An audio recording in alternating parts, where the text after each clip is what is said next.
What would happen if you built a refuge for a persecuted people in a place where another people already lived? In the next few minutes, you'll learn why this moral quandary is at the root of the struggle between Israelis and Palestinians. First, there are a couple of things it's helpful to understand. One, many Jews fled harsh persecution in anti-Semitic Europe, especially the Nazi Holocaust. Zionists encouraged massive immigration to historic Palestine, at that time a British colony, where Jews had an age-old connection and where small Jewish communities had long existed among larger groups of indigenous peoples. But when the UN offered the Jewish immigrants the majority of the land for a new state called Israel, for the indigenous Palestinians who lived there, it was a massive destruction of life. They rejected the UN's partition plan, and several Arab states invaded the new state of Israel. Israeli forces essentially erased over 400 Palestinian villages and towns.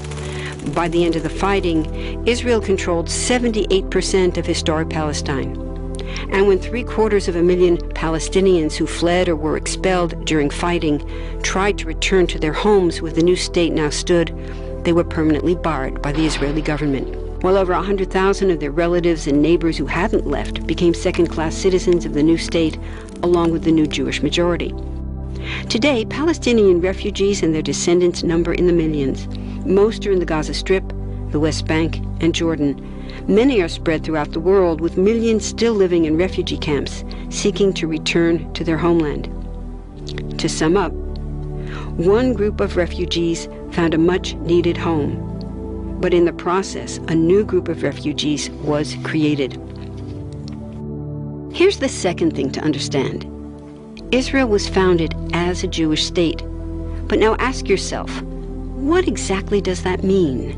People had lots of ideas about what a Jewish state should look like.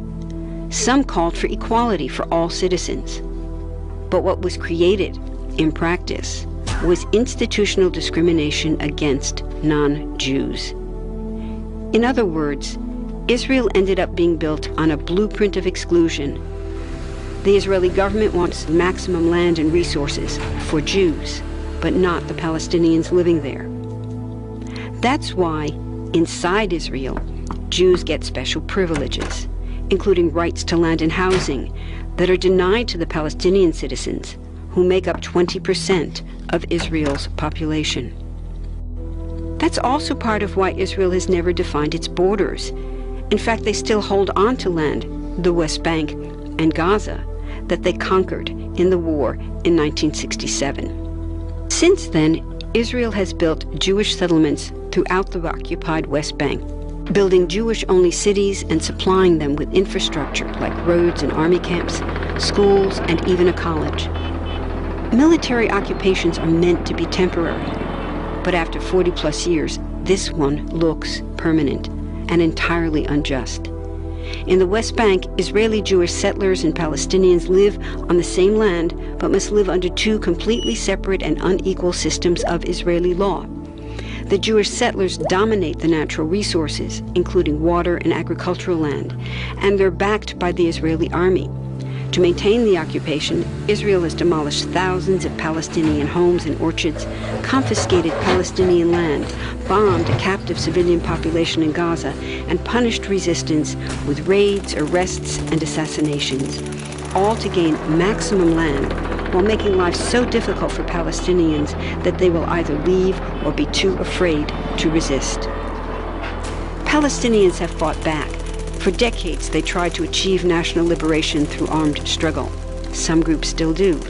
But the majority now support popular protest instead. The deeply harmful pattern of control, repression, and violence profoundly harms Palestinians living under occupation and Israelis living as occupiers. This must be broken to reach a peaceful and secure future for both peoples.